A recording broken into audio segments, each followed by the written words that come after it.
If you're curious to hear a little music from our guest Carla Lucero, who we spoke to in our most recent episode, check out E4TT's annual concert of music by women and non-binary composers, Midnight Serenades, on January 25th.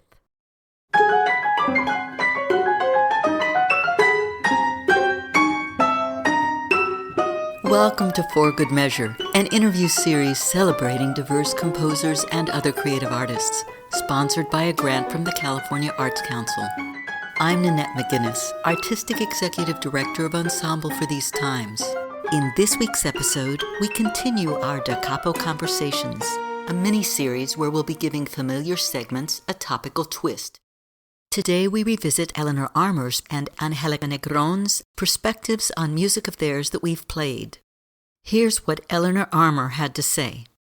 Well, you may remember that some time ago you sent me the plans for the upcoming seasons, of E4TT, and one of them was to be on the theme of mothers and daughters, and I selected that one because I thought I would be able to find some poetry that I would like to set, and I'm very close to that subject. I am both a mother and a daughter.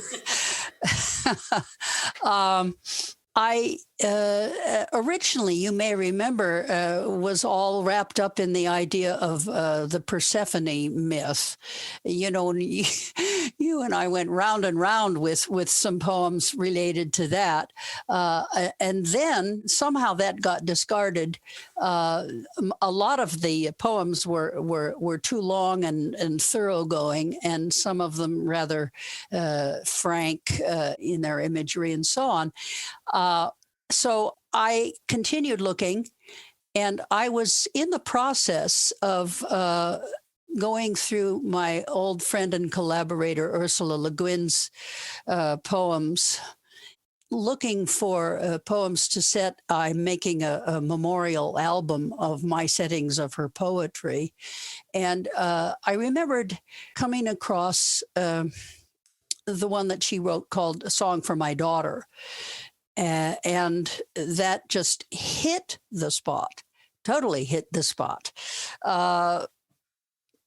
Partly because of its symmetry of generations.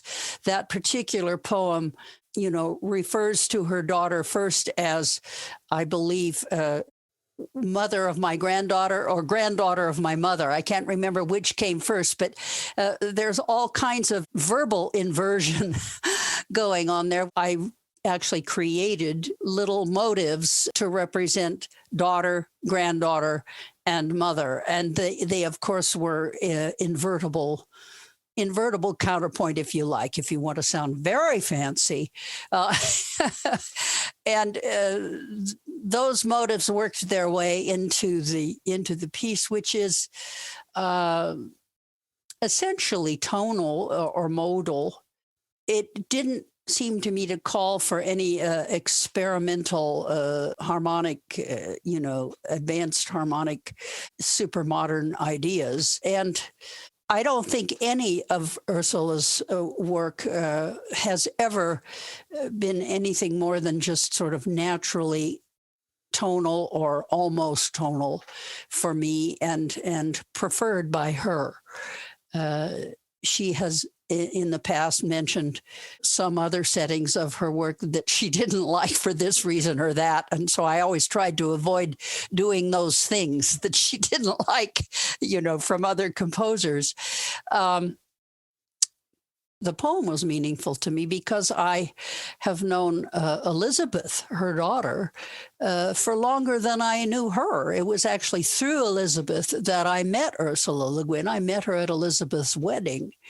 And Elizabeth had been my student long ago at the San Francisco Conservatory, and a brilliant student she was. And now look at her. She's, in a very important position down at UCLA, and very highly considered and so on. But we have remained friends, of course, through all of this. And speaking of friends, I was going through other poems, sets of poems, specifically a book called Audible Dawn by an old friend of mine, Rella Lossie. And we were very good friends. She has long since passed away, but I've always loved her poetry. And I don't want to spill a bean here, but the poem that I chose by her was actually addressed to her son, but we won't tell anybody that because it works just as well to pretend that it's addressed to a daughter. So I was very happy to find that one by her, and Child Your Eyes. And the vigor of it and the spontaneity and the strength of it, in a sense, was a wonderful contrast to the more lyrical, more regular poem by Ursula. I thought they would work very well together. And I always like working with the poetry by my friends and loved ones. When I have the chance, I do it. And I'm fortunate to know or to have known many poets. So it's just all in the family, if you will. Here's what Angélica Negrón had to say. Sueño Recurrente, it's a piece that I wrote a long time ago. It's, if not my first, my second piece that I ever wrote. It's very influenced by Satie. I'm a huge fan, and Satie was one of those composers that really inspired me. This kind of very, very unapologetic simplicity, while at the same time having a sense of irreverence and at the same time being incredibly meaningful. Just, I don't know how he does it. But yeah, Sueño Recurrente is very much inspired by Satie and also by recurrent dreams I was having at that time. I kept dreaming about these cars that were flying, and I would think of them as ghost cars. I really don't know what that means, but just this thing that keeps coming back in your dreams, and then you try to make some sense of it, but maybe that's not what it wants. It just exists, and it's an image that stays with you. Thank you for listening to For Good Measures Da Capo Conversations, and a special thank you to our guests for joining us today. If you enjoyed this episode, please subscribe to our podcast by clicking on the subscribe button, and support us by sharing it with your friends, posting about it on social media, and leaving us a rating and a review.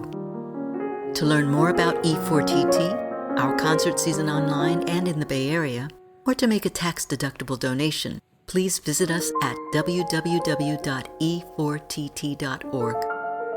This podcast is made possible in part by a grant from the California Arts Council and generous donors like you. For Good Measures produced by Nanette McGuinness and Ensemble for These Times and designed by Brennan Stokes, with special thanks to co-producer and audio engineer Stephanie M. Neumann. Remember to keep supporting equity in the arts and tune in next week for Good Measure.